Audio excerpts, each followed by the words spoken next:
You do not see them. You don't know who they are. But, like, if you work in a five-star hotel, your career might actually depend on the report they're writing. It's intense. Welcome to today's deep dive. I want you to imagine, just for a second, walking into the lobby of a truly elite hotel. You know the kind, right? Oh, absolutely. The lighting is just immaculate. The air smells faintly of, like, cedar and citrus, maybe. And before you even realize you're thirsty, someone is offering you a perfectly chilled glass of water. It just appears. Right. It feels like magic. It feels completely effortless. But today, we're actually going to look at the incredibly rigorous, almost invisible science behind that magic. Yeah, the science of perception. Exactly. Our mission today is to uncover the secretive world of luxury hospitality's most powerful, unseen judges, the mystery guests. And it is such a fascinating, high-stakes ecosystem. So our stack of sources today draws really heavily from industry insights that were published by the Luxury blog. We're looking at materials spanning several years, and they culminate in some massive industry shifts documented right up to May 2026. Right. And these sources, they chronicle the evolution and the really huge unseen impact of mystery shopping in high-end travel. And, you know, that quote you open with, you do not see them, you do not know who they are, but you need the report they are writing. I mean, that captures the quiet tension of this whole profession beautifully. It really does. Because when most of us hear the term mystery guest, I think our minds immediately go to some, I don't know, cartoonish fetcher in a trench coat. Right, with a magnifying glass. Yeah. Discreetly running a white glove over a windowsill to check for dust. Or maybe, like, sitting in the corner of the dining room with a stopwatch, timing exactly how long it takes for a club sandwich to arrive. Which, to be fair, might have been accurate a few decades ago. Was it? Oh, yeah. But the true role of the mystery guest in 2026 has become almost, well, philosophical. Philosophical. How so? Well, they aren't just measuring what's physically present in a space anymore, or simply verifying that a task was completed. They are actively measuring what is perceived by the guest. Okay, I want to unpack this because the idea of measuring a perception sounds incredibly abstract. It does. Like, how do you put a feeling into a spreadsheet? Right. To understand how sophisticated these programs are today, I think we first have to look at where they actually started. So how did the very definition of evaluation evolve to this point? So if we look back, the concept of mystery shopping didn't start anywhere near luxury hotels. Really? Yeah, it actually began in the 1940s within retail operations. So think like department stores and banks. Sure. The original goal was super straightforward: to monitor sales staff and evaluate just basic consumer interactions. So it's highly transactional then. Very black and white. Literal checklists, like did the bank teller greet the customer? Right. Did the department store clerk offer the promotional item of the week? Did they process the transaction correctly and, you know, hand over the receipt? Check, check, check. Exactly. It was purely about compliance and basic operational standards. But luxury hospitality took this rather blunt kind of industrial era tool and completely transformed it. Wow. Yeah, by the time we reach 2026, these programs have moved light years beyond simple operational checklists. They aren't just asking, did the room service arrive within 30 minutes? What are they asking them? They're conducting a holistic, really data-informed reading of the entire guest journey. And when you say the entire journey, the sources emphasize that this begins way before anyone even sets foot in that cedar-scented lobby, right? Oh, absolutely. The evaluation often starts weeks in advance. Wow. It starts from the very first digital interaction. So, like, how seamless was the booking process on the website? Right. If you email the concierge to arrange an airport transfer, what is the tone of the reply? Does it feel welcoming, or does it feel like an automated chore? So they're analyzing the vibe of an email. Yes. The evaluation stretches across every single touch point, extending all the way to the final farewell, the luggage assistance, and even like the post-stay follow-up email. You know, it sounds like we've shifted from grading a math test to, like, critiquing a piece of fine art. Oh, I like that. Well, with a math test, you're just checking boxes to see if the answers are right or wrong. The room is clean, check. The food is hot, check. The wake-up call was on time, check. Exactly. But critiquing art, Yeah. the metric is actually about how the experience makes you feel. That analogy hits the nail on the head. The materials from Luxury explicitly note that today's mystery guests are measuring exactly that, quote, how it feels to be cared for. How it feels. Right. They are evaluating the transition from standards to sensations. Anyone can deliver a standard. You can train anybody to put a fork on the left side of a plate. Sure. But delivering a sensation, a feeling of true hospitality that requires a completely different level of emotional intelligence. Which brings us to the actual people doing this work, because I'm trying to picture this. If the new standard is measuring emotional intelligence, how exactly do these invisible evaluators do their jobs without, blowing their cover? It's tricky. And more importantly, how do they avoid relying on highly subjective opinions? Like, if I'm having a terrible day, my perception of a perfectly fine hotel clerk might just be super negative. Right, and the mitigation of that personal bias comes down to the sheer level of training these evaluators undergo. Okay. They are not just random travelers picked off the street. They are true connoisseurs of luxury. They're trained professionals who know how to blend in absolutely seamlessly. Like chameleons. Exactly. Adopting the persona of a typical guest and mirroring normal consumer behaviors. But while they appear to be casually sipping a martini at the bar, they are meticulously observing nuances that most of us would never, ever consciously notice. Give me an example of the extremes here. If I'm an evaluator trying to test a world-class concierge, what am I actually doing?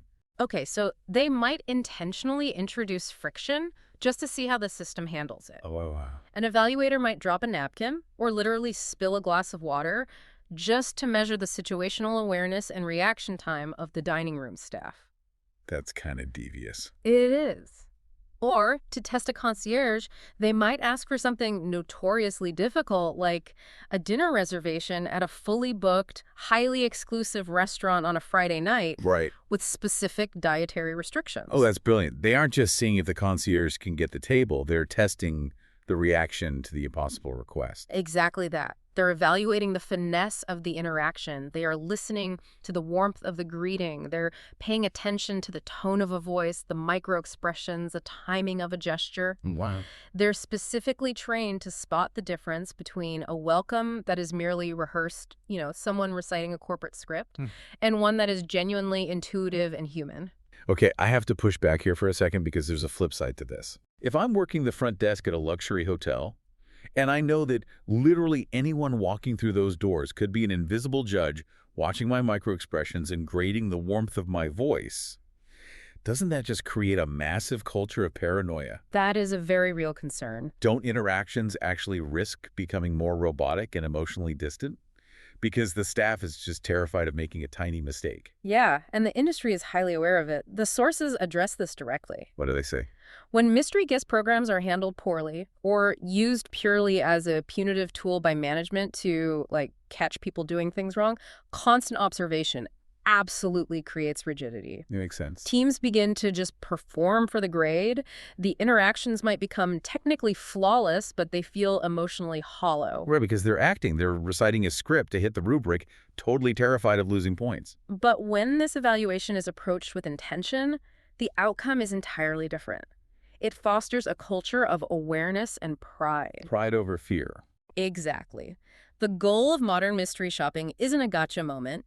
It's to achieve what the industry calls embodied excellence. Embodied excellence. When a team truly understands the why behind the service, that they're there to create a memorable feeling, not just complete a task, the standard becomes so deeply ingrained that the mystery guest actually becomes irrelevant. Because the staff is delivering absolute perfection, whether anyone is watching and grading them or not. It's just who they are. Exactly. It shifts the entire operational mindset from enforced excellence, which relies on fear, to embodied excellence, which relies on pride and empathy. So let's look at how this plays out at the highest levels. Ritz-Carlton leans heavily on individual heroics, right? Yes, they do. But if you're a brand with a massive global footprint, how do you use this kind of psychological data? I mean, they aren't just collecting these reports to put them in a filing cabinet. Far from it. The major luxury brands utilize these programs in distinct, highly strategic ways. Take the Ritz-Carlton, as you mentioned. They are renowned globally for exceptional personalized service. They use mystery guest reports primarily to identify and reward staff who go above and beyond to fulfill special requests. So they use the data for positive reinforcement rather than, looking for flaws. Right, and the ripple effect of that is massive. When an invisible guest notes that a staff member did something incredibly intuitive and thoughtful, management uses that to celebrate the employee. That's awesome. It gamifies empathy in a way. It boosts morale and creates a culture where the rest of the staff are actively looking for ways to surprise and delight guests, just hoping their intuitive gesture gets noticed next. So that's Ritz-Carlton relying on individual empowerment. But what about a brand like Four Seasons? They have such a massive, sprawling global portfolio. You can't just rely on individual heroics when you have that many properties. Four Seasons approaches the data with a major focus on systematic global consistency. They conduct rigorous front-of-house and back-of-house checks. Their goal is that a guest receives the exact same exceptional feeling whether they're staying in a suite in Tokyo, a resort in Bali, or a high-rise in New York. So if a mystery guest finds a flaw, it doesn't just stay at that one property. Not at all. The feedback loop is immediate and global. When a mystery guest identifies a slight deviation in service, say, a specific inefficiency in how valet parking is handled during peak hours at a London property, Four Seasons uses that data to tweak their training programs worldwide. That is wild to think about. Yeah. A tiny adjustment made because of an observation of a bellhop in London could literally change the training protocol for a new hire in Hawaii the very next week. That's the power of data-driven consistency. And then you have a brand like Mandarin Oriental who applies the data in yet another way, benchmarking. Benchmarking. Yeah, they use mystery guests specifically to measure themselves against industry competitors. I'm curious about the mechanics of that. Like, how does a mystery guest quantify that Mandarin Oriental's room service is exceeding the industry average?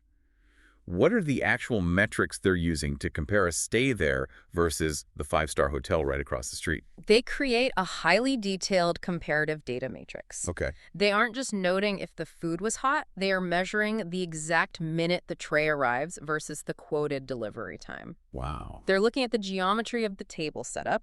They are noting whether the staff member addressed them by name upon entry and whether the interaction felt rushed or relaxed. The geometry of the setup, that is intense. Very. And if the mystery guest report highlights that Mandarin Oriental is consistently scoring, say, 3 points higher on intuitive warmth during check-in compared to their main rival, management takes that insight and reinforces those specific best practices globally to maintain their competitive edge. It's a constant, never-ending calibration. But, here's where this deep dive gets really fascinating. It's one thing for private luxury brands to use these programs internally. I mean, they have massive budgets, and they have incredibly valuable brand reputations to protect. Sure.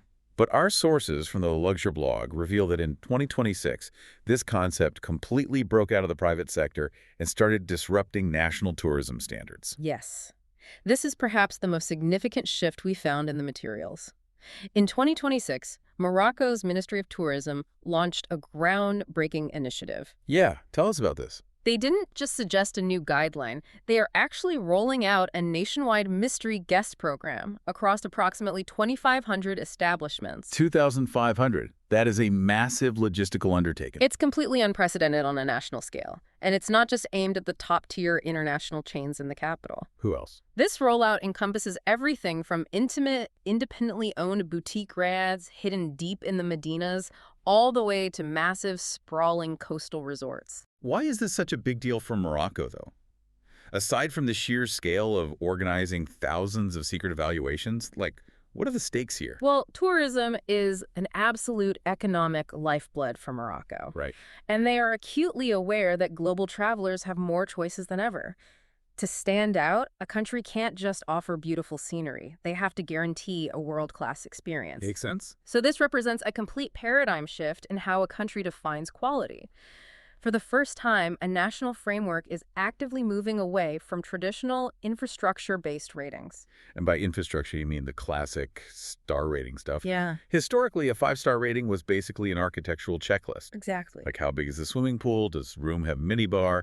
Are there at least 3 dining options on the property? Yeah, but those are tangible assets. They measure wealth in square footage, not hospitality. Right. But Morocco is placing guest perception at the very center of their hotel classification system. Each visit by these state-sponsored mystery guests will assess the full journey through hundreds of detailed criteria, focusing on the atmosphere, the human interaction, and the emotional resonance of the stay. So moving forward, if a hotel in Morocco earns a 5-star rating, it isn't just a reflection of the gold on the walls or the marble in the lobby. No. It's going to be a certified measure of how deeply that place understands and cares for its guests. Exactly. It's a convergence between public standards and private excellence. It sends a really profound message to the global hospitality industry that the future of travel will not be defined by physical luxury alone, but by the quality of the human connection. Let's bring this out of the abstract, though. To really cement how powerful this data is, let's walk through a hypothetical scenario showing exactly how a consultancy like Ludger uses a mystery guest report to completely transform a standard hotel stay into a true luxury experience. Let's look at the mechanics of a real-world intervention. Okay, so imagine you decide to take a trip to Mallorca. You've booked a highly rated, high-end hotel. Sounds nice. Right. You walk in, and the lobby is undeniably beautiful. The architecture is stunning. But right away, there's friction. There are delays at check-in. You're standing there with your luggage, waiting just a little too long. Oh, great. Later, you go to the concierge to ask for dinner recommendations, and the interaction feels fine, but it's highly transactional. They're just going through the motions. Totally. They barely make eye contact, hand you a generic brochure, point to a map, and send you on your way. Yeah, very standard. Then you get to your room, and it is perfectly clean, spotless even, but it completely lacks any personal touch. Yeah. It's just a sterile, pretty room. Now, in the old days, under the old infrastructure models, that hotel might keep its 5-star rating because, well, the pool was big enough and the room was clean. Right. But let's say a luxury mystery guest was actually staying there at the same time, observing all of this friction. They don't just leave a grumpy review online, they write a highly objective, data-driven report. Right. They document the exact wait times in the lobby, cross-referencing it with the number of staff on duty. They note the transactional, emotionally distant nature of the concierge interaction. And the intervention begins the absolute moment management receives this report. Because the data is so granular, they don't just blindly scold the staff. What do they do instead? They use the insights to fundamentally redesign the service workflow. They analyze the front desk bottleneck and realize, hey, we need a floating staff member to greet guests with water and handle immediate questions during peak hours. Simple but effective. Right. But more importantly, they implement personalized empathy training designed specifically to shift the concierge's approach. They train them to stop handing out brochures and start deeply engaging with the guests to understand their personal tastes and moods. Okay, so let's fast forward. You decide to give them another chance and return to that same hotel in Mallorca a year later. Okay. The transformation is night and day. The welcome at the newly redesigned front desk isn't just fast, it's intuitive. You're greeted with a drink before you even reach the desk. Love that. The concierge remembers you, and your dinner request is anticipated before you even have to ask. You walk into your room, and there is a perfectly timed, highly personalized gesture waiting for you. Like what? Maybe a bottle of local wine from a vineyard you mentioned in passing during your last stay. Wow. It's no longer just a standard stay. It's a profound feeling of being completely taken care of. And this brings to mind a quote from the source material that beautifully summarizes this exact kind of transformation. A perfectly prepared suite may impress. A perfectly timed gesture is what lingers. A perfectly timed gesture is what lingers. That is incredibly well said. Well, we've covered an immense amount of ground today. We've tracked the incredible evolution of mystery guest programs starting all the way back in the 1940s, with folks basically walking around retail stores with clipboards, making sure bank tellers smiled and clerks offered promotions. A very long, very complex journey from checking inventory boxes to measuring emotional intelligence. Right. And we've seen how that blunt tool evolved into a highly sophisticated, almost psychological evaluation of the entire guest journey. We explored how global giants like Ritz-Carlton and Four Seasons use this granular data to gamify empathy and enforce global consistency. And we looked at how this concept is entirely redefining the national classification system of Morocco in 2026, proving that at the highest levels, true luxury is measured not by what is delivered, but by what is perceived. It really is a testament to the fact that the most important aspects of hospitality are often the invisible ones. Yeah. But, before we wrap up today, I want to leave you with a final thought to ponder. We've spent this entire deep dive talking about the human element. The idea that the ultimate goal of a mystery guest is to help a hotel create an experience that feels effortless, personal, and deeply understood. The human touch. It's all about empathy. It is. But as we look toward the future, we have to ask a really difficult question. Which is, What happens to luxury hospitality when AI and predictive algorithms begin anticipating our personal needs better than any human evaluator ever could? oh, wow. If a machine knows exactly what you want before you walk in the door, based purely on your data footprint, will the feeling of being cared for change? That's a wild thought. Can a perfectly timed gesture still linger if the entity doing the anticipating isn't a highly trained, empathetic human, but an algorithm maximizing a satisfaction score? Oh, that is a brilliant question to end on. Does the magic of hospitality disappear when we know a computer pulled the strings? Definitely something for you to mull over the next time you step into a beautiful lobby. Just remember, as you take in the cedar scent and accept that perfectly timed glass of water, you do not see them, you do not know who they are, but you need the report they are writing. Thanks for joining us on this deep dive. We'll catch you next time.